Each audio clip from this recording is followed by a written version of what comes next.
Hi, hello. Ayan, may ulam kami ngayon ang hapunan. Ayan, my own version to.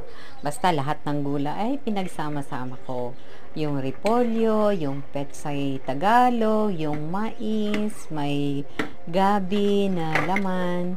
Yung gabing laman, ayan, nilagay ko sa una kasi gusto ko malapot yung sabaw. So, kinuha ko siya nung naluto na at dinurog ko para malapot yung sabaw. So, hindi ko alam kung anong nilaga ba yan, pero nilagyan ko ng maasim to.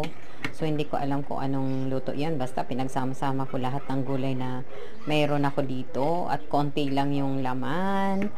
Ayan, masasabi ng anak ko na konti lang yung laman talaga. Kaya, ang gusto ko sa kanya ay kumain siya ng gulay. Pero ako gulay lang talaga ang akin dyan sa kasabaw. Ayan. Thank you for watching. Salamat! Ayan yung ating ulam sa hapunan.